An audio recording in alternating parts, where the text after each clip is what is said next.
रास रचो है, रास रचो है, यमुना किनारे तना रास रचो है, रास रचो है, रास रचो है, यमुना किनारे तना रास रचो है, रास रचो है, रास रचो है, यमुना किनारे तना रास रचो है, यमुना किनारे तना रास रचो है, यमुना किनारे तना रास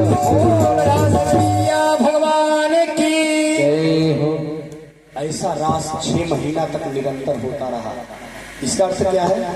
जैसे हम लोग थोड़ा सा भगवान में मन लगता है तो डूब जाते हैं, भगवान की ऐसा रूप दिख रहा था, स्वप्न दिख रहा था, इसके बाद वो छवि गाय 1 मिनट के बाद 1 मिनट नहीं लगता हो।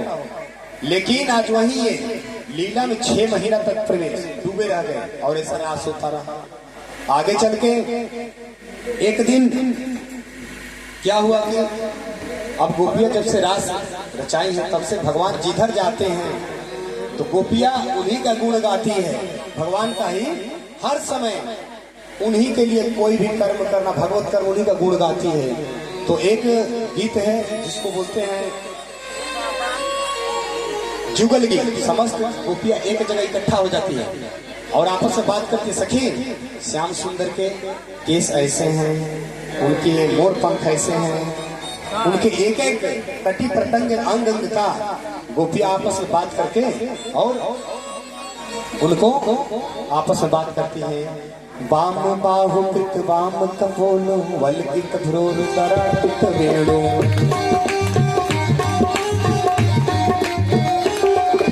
वाम बाहु कृत वाम कपोलो वल्कित भ्रूर कराटित वेणु, कोमलांगुली व्यासित मार्गा गोप्य गिरैति यत्र मुकुंद। इतना सुंदर बखान कर रहे गोपियां आपस में। वाम बाहु कृत वाम कपोलो वल्कित भ्रूर कराटित वेणु, कोमलांगुली व्यासित मार्गा गोप्य गिरैति यत्र मुकुंद। उन भगवान मुकुंद का कैसे ध्यान करती है कि भगवान मुकुंद जाते हैं गैया चरण कैसे बाम बहुत अपने बाएं कपोल को बाएं कंधे पे ऐसे रख लेते हैं और ऐसे अपनी कोमल कोमल अंगुलियों से बांसुरी बजाते जाते हैं। कनेर का फूल धारण किए, बैजंती माला लटकाए हैं और उसी का लीला चिंतन कर समस्त गोपियां ऐसे अपना प्रियतम का चिंतन करते हुए प्रेम में डूबी है। अब एक दिन जो है कंस ने सोचा कि हमने आज तक जितना राक्षस भेजे कोई वापस आया नहीं, इधर से जाते हैं उधर से आते नहीं, इधर से राक्षस तो जाता है पर आज तक एक भी उधर से वापस नहीं आया। एक दिन उसी समय केसी बोला, महाराज एक मौका मेरे को दो। कंस ने कहा तुम क्या कर लोगे, इतने बड़े बड़े अघासुर वकासुर गए कुछ नहीं कर पाए। केसी बोला महाराज अरे आप हमें ऐसे क्यों सब कह रहे हैं, उससे मैं तनिक भी कम नहीं हूं, क्योंकि वह हिंदी वाला कृष्णचंद्र है तो मैं इंग्लिश वाला केसी हूँ। केसी वह हिंदी वाला है कृष्णचंद्र तो मैं अंग्रेजी वाला हूँ, उससे तनिक भी कम नहीं, एक मौका दो। भगवान बोले ठीक है तुम भी जाओ आजमाओ। गया केसी घोड़ा बन के भगवान को मारने के लिए, भगवान ने दे मुक्का मारा, केसी गोविंदा नमो नमो हो गया। अब देखा कंस कि जितने जाते हैं कोई आता नहीं, अब ऐसा किया जाए उसी को। नारद जय बोले तुम काहे को चिंता करते हो, तुम चिंतन राम कंस सिखा रहे हैं।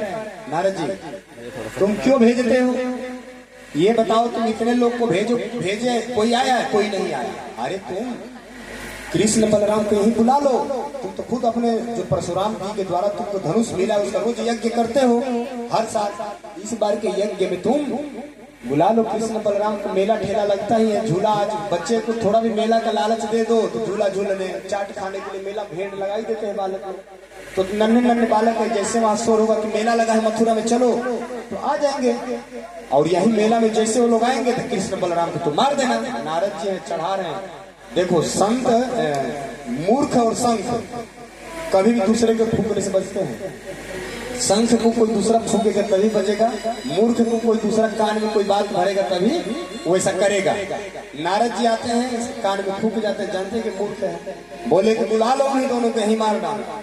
अब क्या हुआ कि सोचे कि किसको मैं भेज बुलाने के लिए, ऐसा कौन विश्वास पाता। अक्रूर जी दिखाई दिए, अक्रूर जो है कृष्ण का चाचा है, अगर चाचा जाएगा लेकर आएगा तो मना नहीं करेंगे। अक्रूर जी को बुलाया कंस, अक्रूर जी डर गए कि दुष्ट है, बुलाया है जरूर कोई बात होगी। बोले देखो अक्रूर, मेरा रथ ले लो, जाओ वृंदावन और वहां से कृष्ण बलराम को लेकर आओ। अक्रूर जी बोले किस लिए? तो उन्होंने कहा किस लिए? ये तुम्हें जानने की जरूरत नहीं, उन लोगों को लेकर आओ यहाँ मेला देखने के लिए। केवल इतना कहना नंद से कि मथुरा में मेला लगा है, चलो अपने बालकों को लेकर। और नहीं जाओगे तो देख रहे हो कब तुम्हारी जान नहीं बचने वाली। अब बेचारे अक्रूर अपनी जान बचाने के लिए सोचे कि वो जानते थे कि लगता है नेक से बालक को ये अहित करेगा, लेकिन अपनी जान का मोह सबको होता है। वो चले गए, अक्रूर जी चले हैं और जैसे गए तो कृष्ण बलराम गाँव गैया चरा के आ रहे थे। रास्ते में मुलाकात हो गई, आके दोनों भाइयों ने दंडवत किया। अक्रूर जी ने सारी बात बता दी कृष्ण को कि कृष्ण कंस बुलाया है तुम्हें। कृष्ण भगवान ने कहा अक्रूर चाचा आप ये बात मैया को मत बताना, नहीं तो निश्चित ही मैया मुझे जाने नहीं देगी। तो अक्रूर जी जो है गए और जाकर के नंद बाबा से बोले देखो नंद बाबा, कंस जो है मथुरा में मेला धनुष्य के कर रहे हैं, मेला लग रहा है, अपने बच्चों को भेज दो मेला देखने के लिए। तो नंद बाबा बोले आज अक्रूर खाओ फिर सुबह चला जाएगा। जब सुबह जाने की बारी आई, जैसे मैया को पता चला यशोदा मैया कि मेरा लाला जा रहा है, मैया ने पूछा अक्रूर कब आएंगे? कन्हैया ने कहा मैया मैं परसों आ जाऊंगा। अब मैया रोने लगी, मैं नहीं जाने दूंगी लाला को। बार बार कन्हैया बोले कि मैया मैं आ जाऊंगा, परसों आ जाऊंगा। जैसे तैसे मैया को समझाए, मैया रोती बिलखती रह गई। जैसे घर से बाहर निकले, रथ में बैठे, तब तक गोपियों को, किशोरी जी को, राधा रानी को पता चल गया कि हमारे प्राण प्रीतम हम सबको छोड़ करके मथुरा जा रहे हैं। इतने में आकर के समस्त गोपियां रथ के सामने लेट गई। हे प्रियतम आपको अगर जाना है तो हम सबको प्राण लेकर के जाओ, यह रथ का पहिया हमारे ऊपर चढ़ा के लेकर जाओ। ऐसे समस्त गोपियां जमीन पे लेट गई। तो कन्हैया गए नीचे उतर के किशोरी जी को एकांत में ले गए, राधा रानी को समझाए हे लाडली आप तो जानती हो मेरा अवतार किस लिए हुआ है, दुष्टों का संहार करने के लिए। अगर मैं नहीं जाऊंगा तो कैसे संहार होगा? किशोरी जी को समझा के किशोरी जी ने सभी गोपियों को समझा लिया और कन्हैया चले गए। गोपियां देखती रही जब तक उस रथ का ध्वजा दिखता रहा।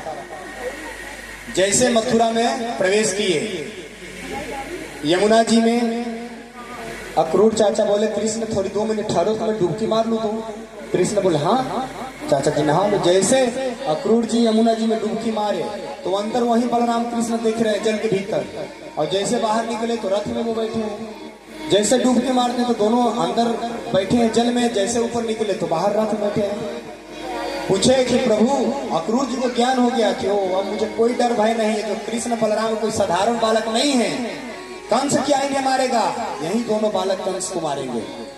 अक्रूर जी लेकर चल दिए। जैसे मथुरा में एक व्यक्ति कपड़ा धो रहा था कंस का लेकर के, उसको जाकर के कन्हैया ने कहा मामा जी नमस्ते। उसने कहा तो मामा कैसे बोले हमें? कृष्ण ने कहा कि मथुरा मेरा मामा का गांव है, कंस यहाँ के मेरे मामा हैं, तो यहाँ के जितने हैं सब मेरे मामा हुए, इसलिए आप भी मथुरा के हो मेरे मामा हुए। हाँ तो बोल क्या बात है? मामा जी एक कपड़ा दे दो हम सब पहन ले, क्योंकि मामा के गांव पहली बार आए हैं। तो उसने जो कपड़ा धो रहा तो धोबी मामा ने कहा अपना औकात नहीं देखता, ग्वारिया गैया चराने वाले जंगली, ये महाराज कंस के कपड़े तो पहनेगा? अरे जो काम परसों कंस महाराज करने वाले अभी मैं कर दूंगा, नहीं तो भाग जा यहाँ से। काबे मधुमंगल ने बोला कन्हैया इसको पुतना वाला हाथ दिखा दे। जैसे कन्हैया ने एक चाटा मारा उसको, धोबी मामा को उसका गला कट के कुछ दूर जाके गिरा। अब जितने वहां और लोग कपड़े धो रहे, भागो भागो पुतना को मारने वाले आ गए, भागो, सब कपड़े छोड़ के भागे। आप जितने ब्रजवासी थे अपने मन पसंद जो कपड़े चुन ली। अब कहा कंस के बड़े बड़े कपड़े, ब्रजवासी के छोटे छोटे। जैसे जाए पूरा रास्ता पीछे से साफ होता जाए, झाड़ू लगती जाए। आगे गए तो एक दर्जी बैठे थे, उन्होंने कहा प्रभु एक सेवा का मौका दे देते, कपड़े सही कर दो। भगवान ने कहा सही कर दो। उन्होंने काट के सीख दिए सही सही।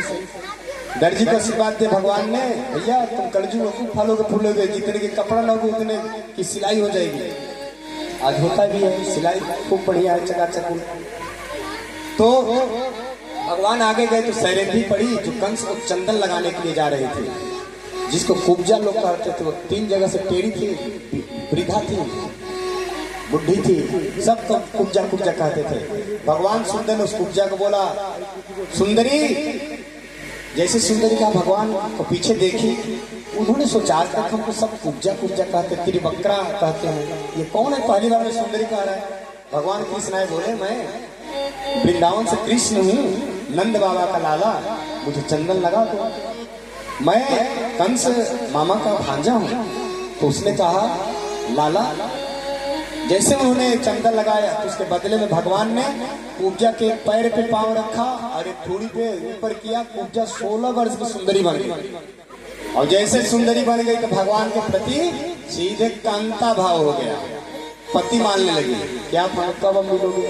भगवान ने कहा धीरज धरो, आऊंगा मिलने, पहले कंस को टपका लूं। सीधे आगे भगवान बढ़ गए, वही यज्ञशाला में जहाँ धनुष रखे थे। भगवान गए, बोले दाऊ भैया से, दाऊ भैया एक बार धनुष को उठा के देखें। बलराम जी बोले हाँ लाला आजमा ले। गए धनुष को, जैसे कन्हैया ने उठाए धनुष टूट गई। और परशुराम जी ने कंस को वरदान दिया कि जो धनुष तोड़ेगा वो तुझे नहीं छोड़ेगा। अब जैसे धनुष टूटी, भयंकर आवाज हुआ, और जो इधर है कंस को पता चल गया कि निश्चित ये कृष्ण नहीं मेरा काल है, मुझे मारेगा, क्योंकि धनुष टूट गई है। और वो रात के समय मंथना करने लगा, अपने जितने थे संतोषन सबको बोला कि कृष्ण को कैसे भी मारो। तो हुआ कि महाराज अगर हम सब मारेंगे मेला में भगदड़ मच जाएगा, बहुत से लोगों की जान चली जाएगी। ऐसा करते हैं कि हाथी को, जो कुबलिया पीठ हाथी है आपकी, इसको मदिरा पिला देते हैं, शराब, और हाथी पागल हो जाएगी। कृष्ण बलराम के सामने छोड़ दिया जाएगा, हाथी को चल के मार डालेगा। अब जैसे हाथी को ऐसा ही शुरू किया गया, कुबलिया पीठ हाथी गई भगवान कृष्ण को मारने के लिए। भगवान कृष्ण ने एक मुंह का जैसे हाना, कुबलिया पीठ को धराम से गिर गई भूमि पे। और कृष्ण बलराम हाथी के दोनों दांत तोड़ तोड़ के एक एक ले करके और समस्त जितने दैत्य थे सभी को मारने लगे, सभी को धराशायी करने लगे। अंत में कंस को भी वैसे भगवान कृष्ण ने केस पकड़ा और उसके सिंहासन से उठा के नीचे पटका।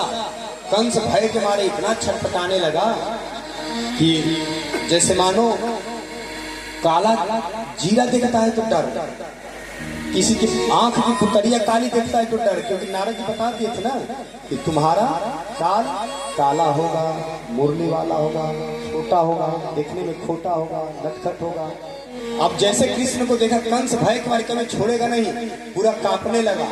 जो दुष्ट प्रवृत्ति के लोग होते हैं, भले वो हिंसा करें पर उन्हें मृत्यु से बहुत डर लगता है। जब उनके मृत्यु निकट आती है तो इतना भयंकर उन्हें भय होता है। आज कंस वैसे छटपटा रहा है, भगवान कृष्ण ने वैसे ही केस उसके पटक के और 2 मुंह का ऐसा हाना कंस, गोविंदाय नमो नमः, बोल कंस मर्दन भगवान की जय हो।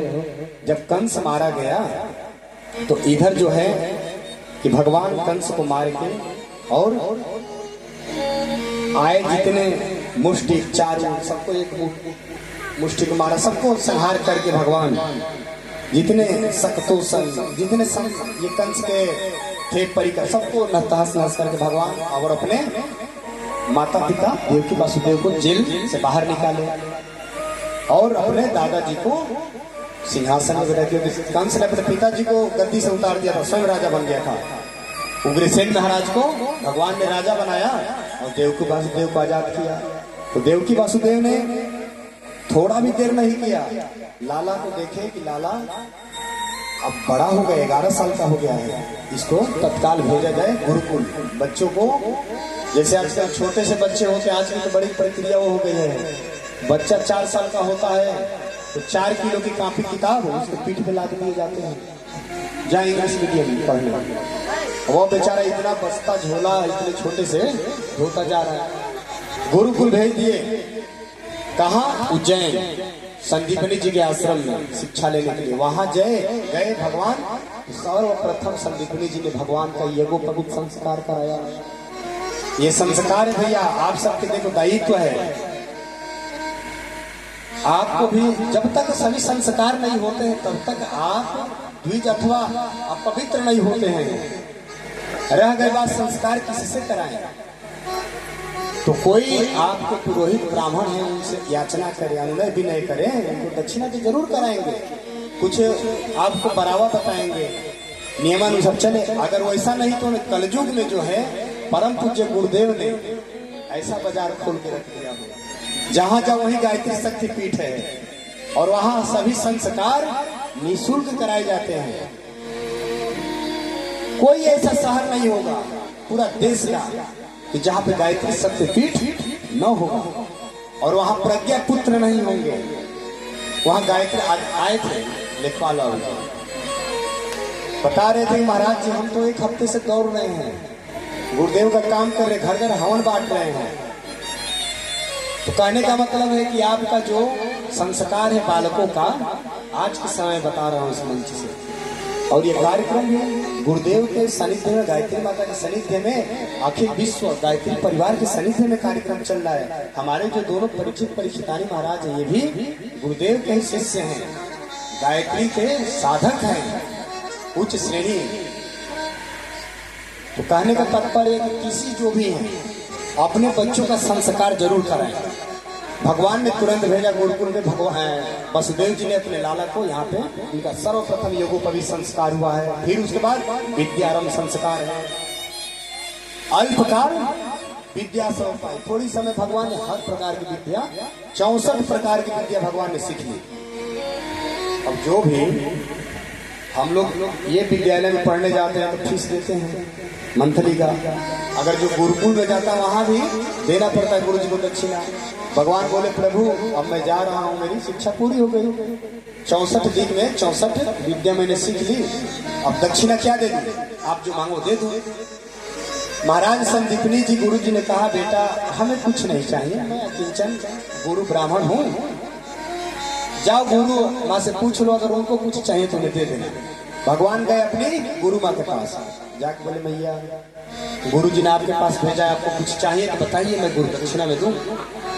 तो जो गुरु माँ है उन्होंने कहा ये बेटा कृष्ण मुझे कुछ नहीं चाहिए, अगर कुछ चाहिए तुम्हारा एक ही बेटा हुआ वो भी वर्षों पहले समुद्र में डूब के मर गया, अगर तू देने में समर्थ है तो सोनी हूँ कि तू भगवान है, अगर तू भगवान है बेटा तो मेरा बेटा नहीं दे सकता है।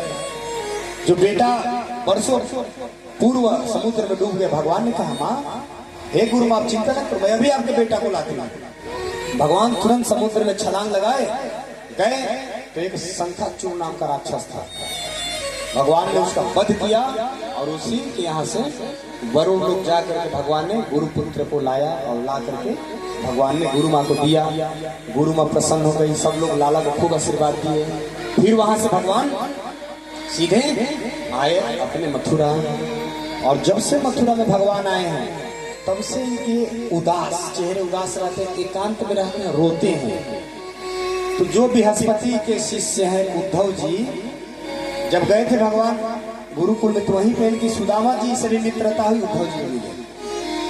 तो उद्धव जी इतने प्रकांड विद्वान है, बृहस्पति के प्रमुख शिष्य हैं, विद्या में संपन्न है, ब्रह्म वेदता है।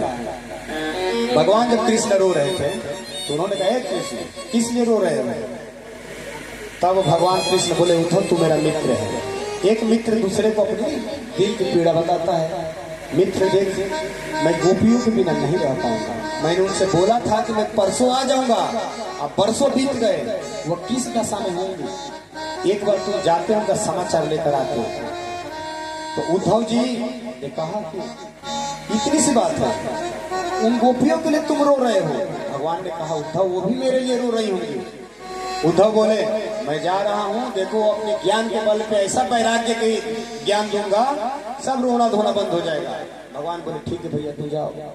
उद्धव जी आए ब्रजमंडल में, वृंदावन आए तो भगवान के रथ आए में आए थे। और उद्धव जी का स्वरूप कैसा है, बिल्कुल भगवान जैसा है। भगवान जैसा मोर मुकुट उद्धव जी धारण किए हैं, ध्वजा पीताम्बरी सब लटका है, बस अंतर है कि भगवान के गले में कौस्तुभ मणि है, उद्धव जी को नहीं है। तो जैसे दूर से गोपियों ने देखा सोचा कि भगवान आ गए, उन्हीं का रथ है। आनंद से खड़ी हुई, जैसे खड़ी हुई देखी पास में तो कोई दूसरा है। कौन हो भैया? ये कन्हैया के पीताम्बर वस्त्र पहन के आए हो, पीताम्बर लेकर कौन हो? उन्होंने कहा देखो पलिए हमें बताओ नंद बाबा का भवन कौन है? कौन सा नंद बाबा का भवन है? और मैं उद्धव हूँ, कृष्ण का मित्र हूँ। ग्वाल वालों ने कहा कि भैया ये जो नाला बह के आ रहा है ना, ये नाला पकड़ के चले जाओ। ये नंद भवन के अंदर से नाला बह के आता है। और तुम्हें पता है नाला कैसा है? जब से कन्हैया गया तब से यशोदा मैया रोती है, उसी के आंसू का ये नाला बह रहा है। तो उद्धव जी जो है सोचे कि इतना कोई कृष्ण जी रोता है जो नाला बन गया। वही नाला पकड़ के गए और जाके यशोदा मैया को देखे।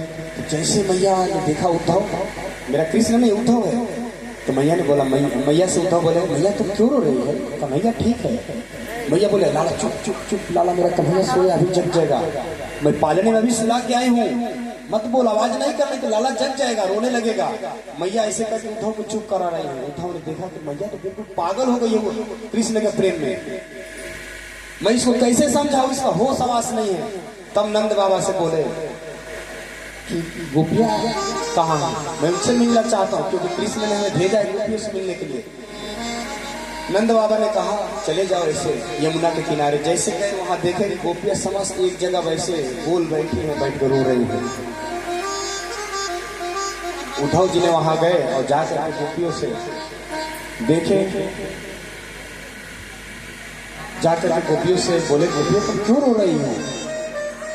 अरे तुम जिसे कृष्ण मानती हो, अपना प्रीतम मानती हो, वो ब्रह्म है, उसका अनंत रूप है, वह निर्गुण निराकार है, वह है भी नहीं भी है, वह सूक्ष्म से सूक्ष्म है, बड़ा से बड़ा, उसका कोई आकार नहीं है। तुम जिस कृष्ण को अपना प्रीतम मान के प्रेम करती हो, वो कोई व्यक्ति वस्तु नहीं है कि तुम उसे अपना प्रेम कर रही हो, वह ब्रह्म है। गोपियों ने कहा हाँ उद्धव, वो तुम्हारा मित्र है और ब्रह्म तो है, छलिया है वो। क्योंकि अरे पुतना गई थी शूर्पणखा रामावतार में, यही याचना तो कर रही थी कि तुम बड़े प्यारे लगते हो, मुझसे विवाह रचा लो। जब पुतना शूर्पणखा गई थी तो भगवान से बोली कि देखो आज तक मैंने बहुत दूल्हा ढूंढा पर मेरे मन पसंद जो कोई नहीं मिला, पर तुम थोड़ा थोड़ा मुझे पसंद हो, इसीलिए तुमसे विवाह करना चाहती हूँ, क्योंकि मैं अभी तक कुंवारी हूँ।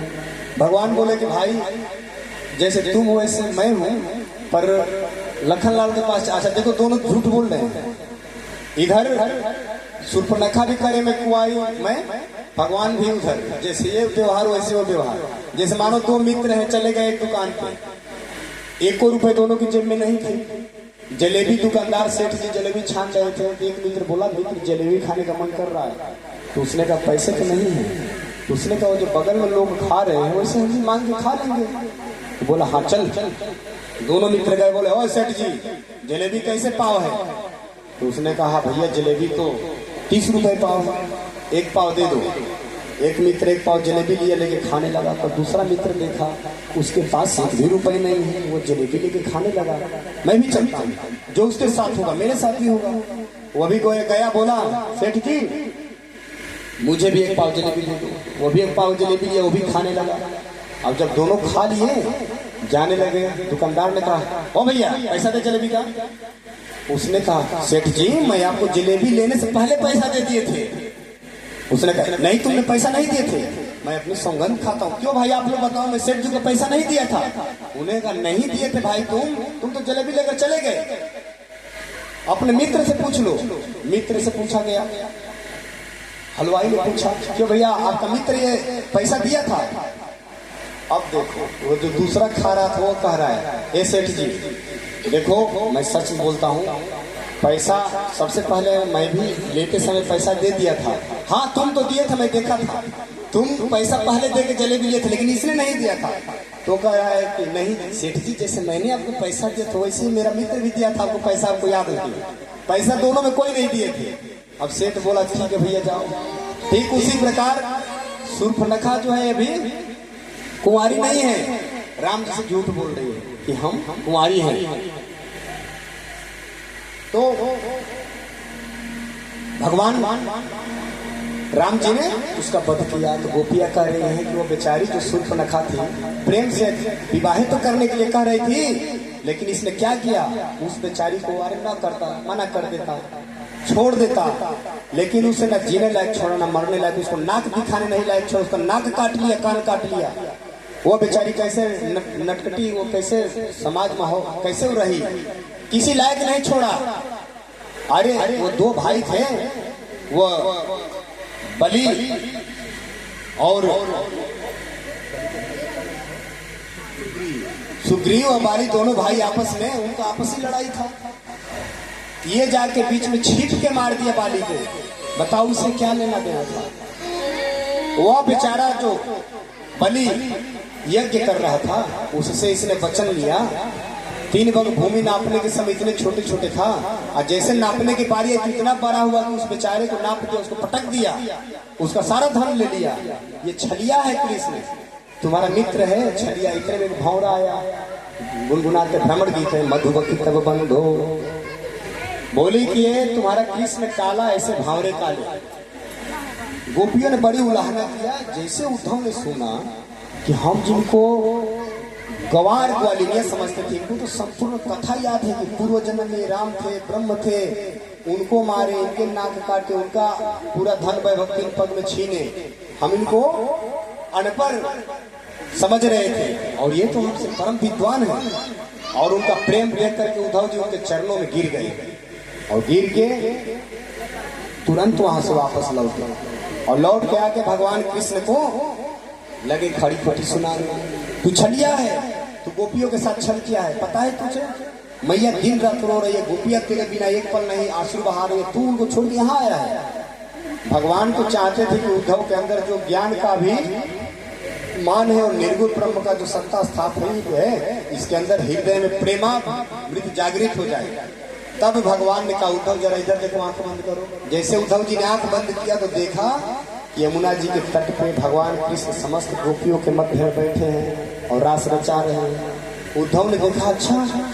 भगवान ने कहा, देखो ये मेरा मथुरा में ऐश्वर्य रूप है, मैं वृंदावन में तो हर समय उनके साथ रहता हूँ, केवल तुम्हें प्रेमा भक्ति करने के लिए मैं इतनी लीला की, तुमको मैं भेजा वृंदावन।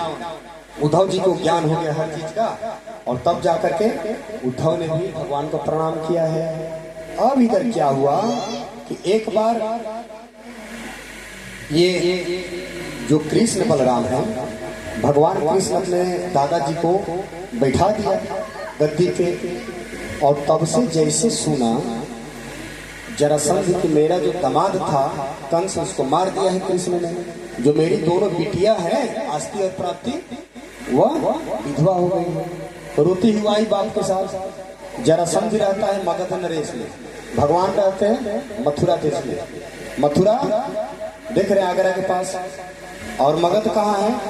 ये पटना से उत्तर मुजफ्फरपुर और ये मधुबनी इत्यादि होते, मोतिहारी, ये सब मगध देश है। यही रहता था नेपाल के बॉर्डर पर जरासंध। यहाँ कंस की ससुराल था। अब यहाँ दोनों अस्थि प्राप्ति आ गई। जरासंध की दोनों पत्नियां हैं। देखो भैया, इस कथा से थोड़ी सी समझ ले हम कि दोनों अस्थि प्राप्ति हमारी भी बिटिया है। हमारे भी अंदर जैसे 50 के होते हैं, 50 वर्ष के, तो हमारे भी अंदर ये जरासंधि आता है। जरा मतलब बुढ़ापा अवस्था, आस्ति मतलब है, प्राप्ति मतलब होगी। जैसे हम 50 वर्ष के होते हैं तो सोचते हैं कि इतना तो हो गया, इतना कर लिया और इतना करना है। जैसे बुढ़ापा आता है, 50 वर्ष के हो जाते हैं तो सोचते हैं कि आधा इतना काम कर लिए हैं, अब ये इतना करना बाकी है। तो ये अस्थि प्राप्ति का मतलब यही है। यहाँ अस्थि प्राप्ति को रोता बिलखता देख बोला, जरासंध चिंता न करो, मैं उस कृष्ण को नहीं छोड़ूंगा। और कृष्ण से युद्ध करने के लिए जरासंध ने 21 छावनी सेना ली। एक छावनी में 4 लाख सैनिक होते हैं, उतनी सैनिक लेकर के मथुरा पर चढ़ाई कर दिया। जैसे गया लड़ने के लिए, भगवान कृष्ण ने अपने समस्त नारायणी सेना के साथ समस्त जरासंध के सैनिकों को पल भर में मार के तहस नहस कर दिया और जरासंध को छोड़ दिया। इसी तरह जरासंध ने 17 बार आक्रमण किया, इतनी इतनी सेना लेकर के। समझो कहां कहां से इतना सेना लाता होगा। भगवान इसको इसलिए छोड़ देते हैं कि जितना और दुष्ट लोग हैं सबको ढूंढ ढूंढ के लाएगा। मैं कहां ढूंढ ढूंढ के मारूंगा एक एक घर, और ये सबको ढूंढ के लाएगा तो फिर आसानी से एक साथ खत्म करूंगा। तो गया, फिर एक बार ढूंढ के लाया, और भगवान सबको ऐसे मारते हराते जा रहे हैं। एक बार जो है जरासंध ने ब्राह्मणों को पूजा में बैठा दिया, संतों को, और बोला कि देखो ऐसा मंत्र पढ़ो कि इस बार कृष्ण हार जाए। अगर इस बार कृष्ण जीता हमसे, ऐसा मंत्र पढ़ो कि कृष्ण हार जाए। अगर इस बार जीता तो कोई ब्राह्मण संत यहाँ से वापस घर नहीं जाएगा, सबकी यहीं बलि चढ़ा दूंगा। अब जितने संत ब्राह्मण थे वो बेचारे रोने लगे, भगवान से मनाने लगे कि हे प्रभु हार जाना, नहीं तो ये दुष्ट हम लोग को छोड़ेगा नहीं। और इधर लड़ने के लिए कालियवन को बुला लिया जरासंध, अरब सागर से कालियवन को। कालियवन भी आ गया लड़ने के लिए जरासंध की तरफ से। भगवान जैसे लड़ने गए तो उन्होंने देखा कि इतने संत ब्राह्मण रो रहे हैं, जान खतरे में है। तो जैसे भगवान युद्ध भूमि में कूदे और जैसे कालियवन लड़ने के लिए आया, इतने में भगवान रथ से कूद के भागे पीछे।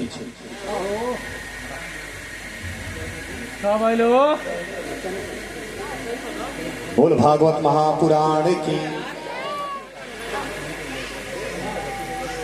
और कालियवन को देख के भगवान भागने लगे। जरासंध बोला रण छोड़, कहां भागता है? यहां से भगवान का नाम एक पड़ गया, रण छोड़, क्योंकि रण में से छोड़ के भाग रहे हैं। बोले रण छोड़ भगवान की। भागते भागते भगवान कहां गए? मुचकुंद जी की कुटिया में। मुचकुंद जी है रामावतार के। रामावतार में मुचकुंद जी बहुत लड़े राम जी की तरफ से। अंत में बोले हे प्रभु मेरे को आराम चाहिए। भगवान ने कहा ठीक है जाओ, मैं तुम्हें सोने का वरदान देता हूँ। मुचकुंद जी ने कहा एक और आशीर्वाद दे दो, जो मुझे जगाएगा वो जल के भस्म हो जाएगा। भगवान ने कहा ठीक है जाओ सो। तो वही गुजरात में जाके गुफा है मुचकुंद गुफा, वही गुफा में सोए हैं मुचकुंद जी। और भगवान मथुरा में है, वहां से दक्षिण दिशा में गुजरात भागे। भागते भागते गए उसी मुचकुंद जी की गुफा में घुस गए और अपनी पीताम्बरी दुपट्टा मुचकुंद जी को ओढ़ा दिया। और जैसे गया कालियवन सोचा कि आके यहाँ सोया है, सोने का नाटक कर रहा है, जाके जैसे पांव मारा, मुचकुंद जी जगे, जैसे देखे कालियवन जल के भस्म हो गया। और भगवान अब जो जरासंध का सोचा कि इसी पर्वत पर कहीं छुपा है, वहां पे पूरा आग लगा दिया। भगवान वहां से पहले विश्वकर्मा का आदेश दे दिए थे कि द्वारिकापुरी का निर्माण करो समुद्र के अंदर। वहीं से भगवान ने समुद्र में छलांग लगाई। इधर जरासंध सोचा वो तो मर गया, क्योंकि समुद्र में कूद गया, डूब गया। और भगवान अंदर जाकर समुद्र में रहने लगे अपने समस्त परिवारों के साथ। तो अब एक दिन जो है कि रुक्मी जो है, इनके पिताजी अपनी बिटिया 5 इनके लड़के हैं, एक लड़की है रुक्मणी, विवाह की चिंता कर रहे थे कुंडलपुर में। तो जैसे सुना रुक्मी कि पिताजी के मन में पहले से था कि मेरी बिटिया जो है रुक्मणी है, ये जब जाते इनके पिताजी रुक्मणी जी के गए थे तप करने, तो एक कमल के पुष्प पे रुक्मणी जी का जन्म हुआ था। तो कृष्ण ने भगवान के प्रति उनके पिताजी ने सोचा था कि मेरे बिटिया का वर तो कृष्ण नहीं हो सकता, मैं उसी से विवाह करूंगा। जैसे रुक्मी ने सोचा मेरी बहन का विवाह पिताजी कृष्ण के साथ कर रहे हैं, जिसका ना कुल का पता न बाप का पता, कोई कहता है कि नंद का बेटा है, कोई कहता है कि वसुदेव का बेटा है, उसके साथ मेरे पिताजी विवाह कर रहे हैं। तो रुक्मी ने कहा पिताजी आप शांति से बैठो, मैं वर ढूंढता हूँ बहन के लिए। हाँ भैया जाओ ढूंढो। गया रुक्मी जा करके शिशुपाल से रिश्ता तय कराया कि शिशुपाल मेरी बहन का कल बारात लेके आना, तुम्हारे से कल सगाई विवाह हो गई। अब शिशुपाल प्रसन्न हो गया। इधर आके रुक्मी ने बोला पिताजी हमने रिश्ता तय कराया, लड़का भी देखा है, बड़ी सुंदर है। किससे बेटा? शिशुपाल चेदी नरेश। ये चेदी नरेश जो है, चेदी राज्य का जो राजा है शिशुपाल, वही बारात लेके आएगा कुंडलपुर में रुक्मणी जी का। अब जैसे भीष्मक राजा, रुक्मणी जी के पिताजी का नाम भीष्मक है, जैसे राजा भीष्मक ने सोचा कि मेरा पुत्र मेरा कहना करता नहीं और अपने से ऐसे दुष्ट राजा के साथ शादी बिटिया का तय कर दिया, अब मैं क्या करूं। होता है यही कलयुग में भी, बाप के चलावा नहीं चलती है जवान बेटों के सामने। अब जो रुक्मणी जी जैसी सोची, रुक्मणी जी जब भी मतलब नारद जी आते थे यहाँ भीष्मक जी के यहाँ, तो भगवान कृष्ण का गूढ़ लीला सुना सुना के कथा सुना के इनको कि भगवान कृष्ण ऐसे हैं, इतने सुंदर है, तो रुक्मणी जी उनको मन ही मन अपना पति मान चुकी थी।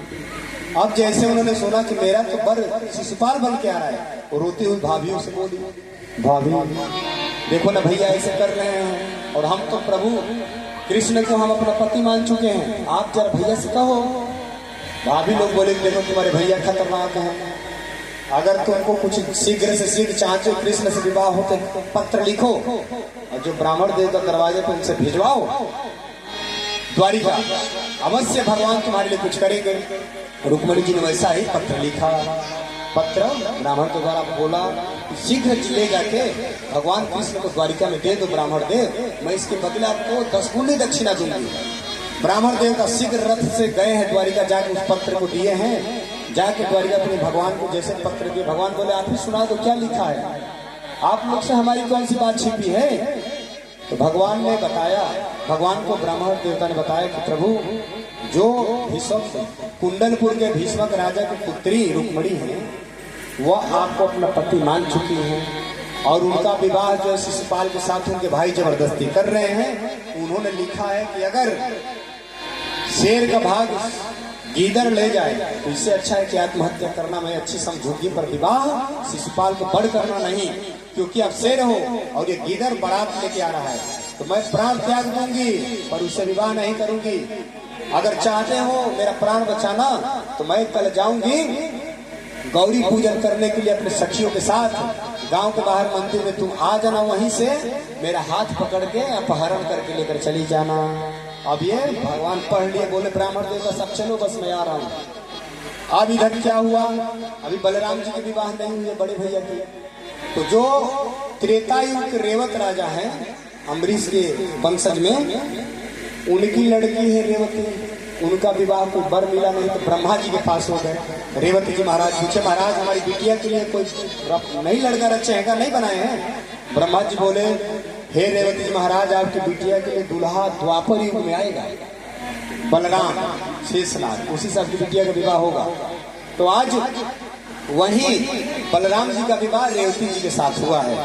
अब रेवती जी जो हैं तो त्रेतायुग की है, तो त्रेतायुग में मनुष्य की लंबाई होती थी एक ही साथ में, और द्वापर युग में मनुष्य की लंबाई होती है 7 हाथ की।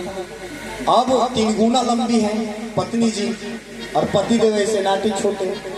अब कन्हैया बार बार चिढ़ाते हैं कि भैया भाभी देखो तुम्हारे सिर में ऐसे ऐसे कर रही है। अब बलराम जी बात बात में गुस्सा, अब ऐसे गुस्सा में जब आते थे तो अपना हल उनके कंधे अथवा सिर में फंसाते थे, मुसल दे मारते थे। ऐसे 2-4 बार क्रोध दिलाए कन्हैया और बलराम जी ने रेवती जी को 2-4 मुसल मारा, बिल्कुल अपने बराबर ठोक बजा के कर लिया अपने साइड से। इनका विवाह तो हो गया। अब जैसे ब्राह्मण देवता पत्र देकर गए, अब इधर से भगवान कृष्ण बिना किसी से बताए नारायणी सेना लेकर के कुंडलपुर के लिए चल दिए, और इधर जो रुक्मणी जी हैं गौरी पूजन करने के लिए जा रहे हैं मंदिर। और हम सब भी रुक्मणी जी को केवल सखियों के साथ रुक्मणी जी को लेकर आना है, भगवान बाद में आएंगे। सभी सखियां के साथ आ जाए। सोरी है मैया पैया तोरी पड़ी, जय हो महेश मुख चंद्र चकोरी पैया तोरी पड़ी, जय हो महेश मुख चंद्र चकोरी पैया तोरी पड़ी। ये थोड़ा बेस कम करिए आवाज में, टेबल दीजिए तो हल्का सा। हेलो टेबल खोलिए इसमें, हेलो हेलो, थोड़ा सा तबले का बेस बढ़ा दीजिए। ओ जय हो गजानन खडानन चंद्र बदन सोहे भाग्य विधाता। जय हो गजानन घटानन के माता। चंद्र बदन सोहे भाग्य विधाता। तेरी नजर तनी सेवकों की ओरी पैया तोरी पड़ी।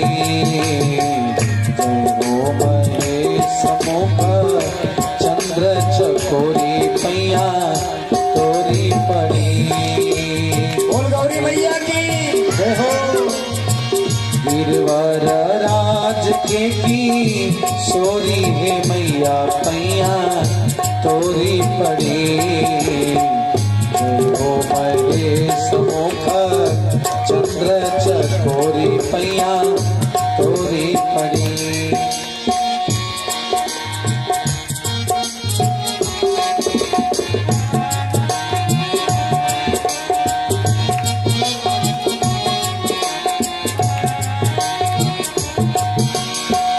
मैया संसार के तू सृजनहार हो।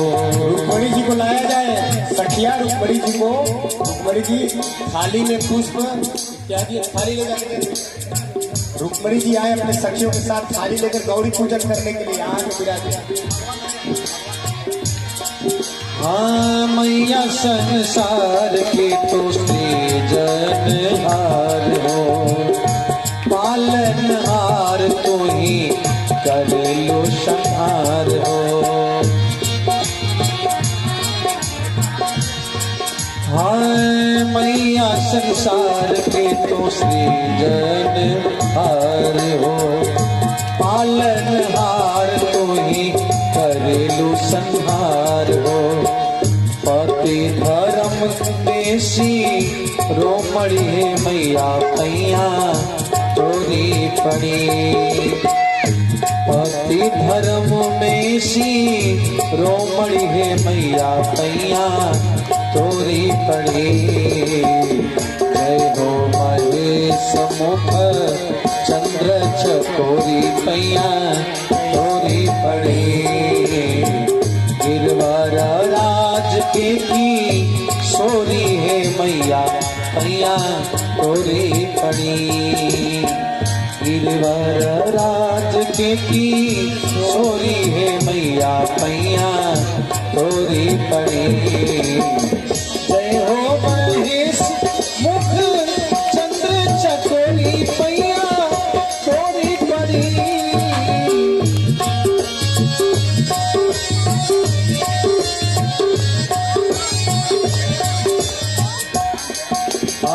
सुर नर मुनि पूजे चरण कमाल के।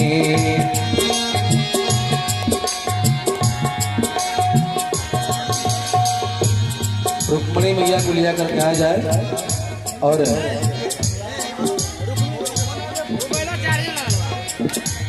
रुक्मणी जी और सखियों को साथ में लाया जाए।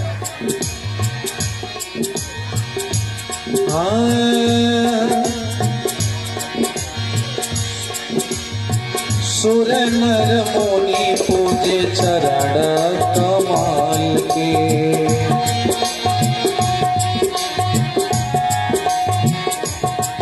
हाय महिमा बखानी कैसे रौरे अंचल के।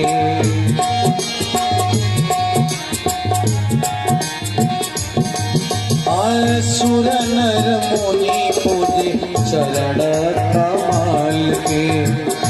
महिमा बखानी कैसे रौरे अंचल के। रुक्मण किशोरी जी के रुक्मण किशोरी जी के कर दे तो झुलिया पैया तोरी पड़े। रुक्मण किशोरी जी के कर दे तो झुलिया पैया तोरी पड़े। जय हो महेश मुख चंद्र चकोरी पैया तोरी पड़ी।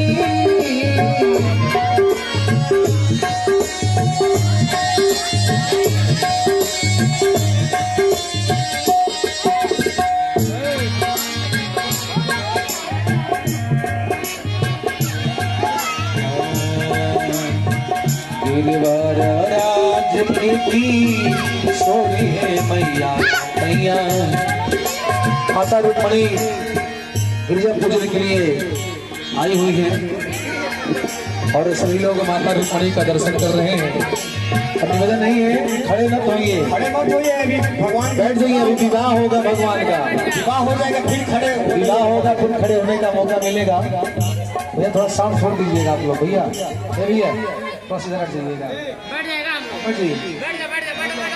गिरवर राज की सोरी है मैया पैया तोरी पड़ी। गिरवर राज की सोरी है मैया पैया तोरी पड़ी।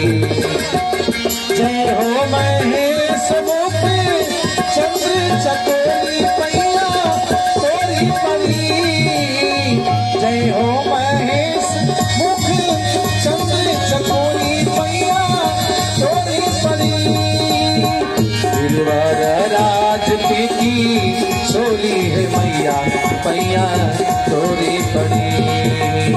गिरवर राज की सोरी है मैया पैया तोरी पड़ी। जय हो महेश मुख चंद्र चकोरी मैया पैया पड़ी। जय हो महेश मुख चंद्र चकोरी मैया तोरी पड़ी। वृंदावन हरि लाल की जय।